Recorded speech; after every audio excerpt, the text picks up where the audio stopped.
We literally can't have anything nice, right? Anything. What's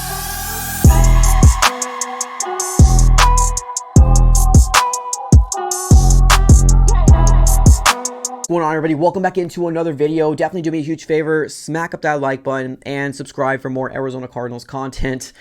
On this channel, we're covering the Arizona Cardinals throughout the entirety of the 2024 season, so subscribe it up. It's absolutely for free. Don't do it for the Cardinals. Obviously, do it for me. Hopefully, you have some sort of sympathy about, the Cardinals organization just consistently doing the same thing they do to this fan base over and over and over and over and over and over and over and over and over and over again, right? Let me actually first start off by saying congratulations to the Seattle Seahawks. I know a lot of you guys are going to come in here and, troll and get happy and excited that you guys are at the top of the division at 8-5. What you guys are doing over there with Geno Smith and Mike McDonald, rookie head coach, is very, very good. Very, very amazing. The culture is established. The culture is great. Congratulations. Straight up. Congratulations. I've said too many times that I've bagged on the idea that you're rolling with Geno Smith. I'm eating crow, right? Congratulations. Geno Smith outperformed Kyler Murray in 2 games, and you now swept the Cardinals again since 2021. Congratulations. Now let's talk about this Arizona Cardinal organization / team that has absolutely embarrassed the state of Arizona yet again. Now the way that this game actually started, it almost kind of seemed like, damn, like we're going to, put a licking on this Seattle Seahawks team, because we had a 41-yard bomb to Michael Wilson, right? That's unheard of. You don't see things like that from this Cardinals offense. And one thing that I've been talking about for a very long time is that I'm very frustrated with this Arizona Cardinal offense that is just dink and dunk. And it was frustrating to see that over and over again. So to see a touchdown for a 41-yard bomb, I was like, oh man, here we go. Things are starting to change, right? And then the defense gets on the field. They only get a field goal. So they held their own, bend but don't break. But that's kind of where it all started unraveling for the Arizona Cardinals. Now, Kyler Murray threw 2 crucial interceptions in this game in the first quarter that converted to 14 points to the Seattle Seahawks, one to Jackson Smith-Njigba, and then a touchdown pass to Zach Charbonnet. Now, I was talking about this on Friday that they potentially might not have Kenneth Walker. And at this point, Kenneth Walker who, right? Like, Zach Charbonnet absolutely burned us on the ground, man. 22 carries, 134 yards, 2 touchdowns. It wasn't even funny. Like, we just were not able to do anything defensively to A, rattle the cage of Geno Smith, or B, cause any turnovers that we're used to seeing, right? Usually this defense does really good in that type of stuff, and we just weren't able to do it in this game. James Conner had a better game, 18 carries, 90 yards. Trey McBride, of course, being Trey McBride, always going to get his yards, 7 receptions, 70 yards. And then Trey McBride still hasn't got a receiving touchdown. Very unfortunate, but that's just kind of the way this offense is, I guess. Kyler Murray ended up this game 25 of 38, 259 yards, 2 touchdowns, 2 interceptions, and I don't think he had a good game. I really don't. But I've been saying this for a very, very long time. There's been a lot of crowds of the Arizona Cardinal fan base that looks at stats or looks at QBR rating and says things like, oh, things are fine. He's the best QBR rating of this, one of the best in the league. Guys, that's stats, and it doesn't really worth much, right? Especially if you're a dink and dunk offense. That QBR is probably predicated on, percentage of what your stats look like, right? Now, like the Cardinals usually do, in that last 2 minutes where the Cardinals really had nothing to play for, they throw Kyler Murray back out there, and guess what? They're trying to make his stats look a lot better than it was, right? Because Kyler Murray did bring him from our side to the red zone again. So, of course, that's going to make Kyler Murray's stats look a lot better. But Kyler Murray didn't have a good game. Let's call it like it is. He did not have a good game this game. If you look at the team stats, the penalties weren't as bad as it was last week, but we still had 6 penalties, 49 yards, to their 9 penalties, 62 yards. Time of possession, they absolutely owned us. 33 minutes to our 27 minutes, or a little under 27 minutes. Third down efficiency is definitely something that we're still struggling with. We were 4 for 12 in this game, where they were 7 for 15. Like, they were making crucial plays where the Cardinals weren't able to do it, right? And that's the thing that you expect from your franchise quarterback, right? Because we've had many moments in this season, and I'm not just talking about this game, many moments in this season where you hope that your franchise quarterback would be able to step up to the plate and win a crucial game for your organization. And guess what? Kyler Murray has yet to win a big crucial game for the Cardinals.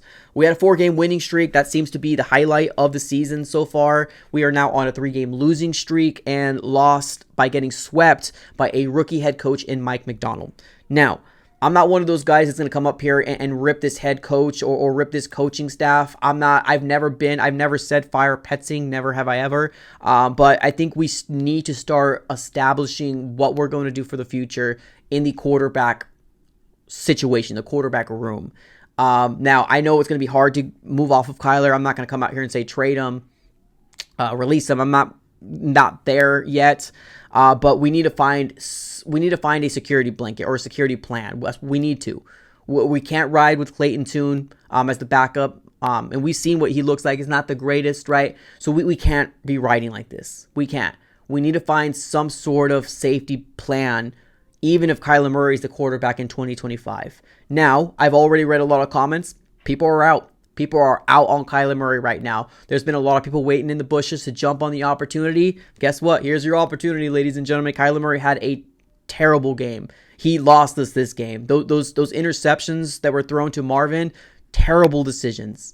Terrible decisions by Kyler Murray. And now people are starting to see it, right? The QBR rating thing has been floating around for a very, very long time, and people do not want to see the idea that this offense can't work under the conditions that we're constantly dinking and dunking. That's all we're doing.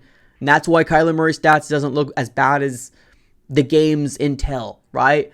You can't run an offense like that. We're supposed to be a run-heavy offense, and James Conner got involved. He did a lot better this game than he did, in the first meeting with the Seattle Seahawks. We were 18 carries, 90 yards, so he did his job, right? Now, a lot of those also did come in the 2-minute garbage time yardage too, so keep that in mind as well. But at the end of the day, ladies and gentlemen, you got to ask yourself, are we going to be able to win a Super Bowl, right? Let alone the division, right? Or I guess even if you don't want to reach that high, let's not reach for the moon and the stars, right? Can we win the division with Kyler Murray? That's going to be the question that we all need to ask ourselves. Can we win the division with Kyler? And honestly, I think we're starting to see a lot of people not believe in this organization. Now, looking through, obviously, the television, because I was doing a live play-by-play of this game, there's a lot of Seahawks fans in State Farm Stadium today. A lot of Seahawks fans in State Farm Stadium today. And, bless the hearts of Cardinals fans for coming out there and supporting the team. But I think there's a lot of people out on this organization, a lot of people out on this team. And we need to start asking ourselves these hard questions. We need to. You can't be on a 3-game losing streak, especially if you're paying a quarterback as much as you're paying Kyler Murray. You're over $200 million to consistently make the same mistakes that you're making over and over and over and over again since year 1 of him starting. Decision making isn't the best, right? Especially if he's under pressure, especially if he's got the jitterbugs and he's not really doing very well in the pocket. Decision making isn't the best. The one that really gets me is he doesn't have the knowledge to throw the ball away. It almost kind of feels like he gives himself up rather than throwing the ball away, right? Whether it's pressure coming in, he knows he can't escape, drops himself on the floor, or even rolling out of the pocket, and instead of throwing the ball away, he runs out of bounds with losing 3 or 4 yards, right? That's the type of stuff that you hope that your franchise quarterback can learn from, and you're just not seeing the growth of being able to learn from those mistakes that are big, crucial mistakes, right? So, again, the offense has failed the Arizona Cardinals team in general, and I'm so curious to figure out what Jonathan Gannon has to say about this. One thing that I would love for Christmas is a coaching staff that can really tell us what they feel like the problem is, right?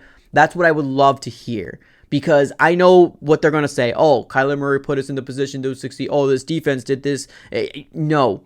Let us know how you really feel. And I get it. They're trying to establish some sort of culture here, but I think you got to give something to this fan base. You got to give something to this fan base that you're acknowledging that there's definitely a real big concern and a real big issue with your quarterback not being able to make the plays that you expect him to make. I know we're not going to get that, and I'm fully aware of that, but that's one thing that I would love to see and hear. Everybody wanting to get Drew Petzing fired and, oh, it's Petzing's fault. It's not, ladies and gentlemen. Open your eyes to the thought of it is not. Watch the film. It's not Drew Petzing. Can it be a little bit? Yes, we can blame him a little bit. That's fine. But there is a lot of blame going around to Petzing, which is our offensive coordinator, when everybody should be looking at your franchise quarterback. You should be. Now, like I mentioned earlier, I'm not in the stance of trading them, releasing them. No, I'm not there yet, right? But you got to come up with some sort of plan to try to find a solution. Because if we go into, which we most likely will, go into 2025 with Kyler Murray, right? I don't know how much people are going to be able to tune in, honestly, right? There's a portion of this fan base that are just Kyler Murray fans. They'll come up, right? They want to see the highlights, but can you win the division consistently?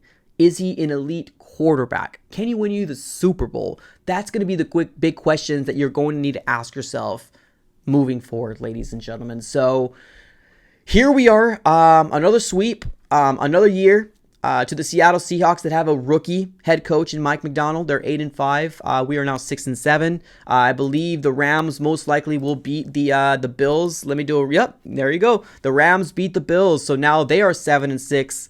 They beat us. The 49ers just won as well. So now we might be starting to see the downfall of the Arizona Cardinals. Now, can they win the next 2 games? Yes, they can. But what does that really get you? What does that really get you at the end of the day?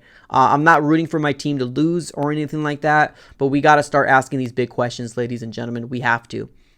If you don't address it now, I fear that in the next 2 or 3 years, we're going to be finding ourselves in the next situation or the next, potential opportunity for us to win the division, and we just come crumbling, crashing down at the seams. So, ladies and gentlemen, thank you so very much for tuning in. As always, I will let you go here.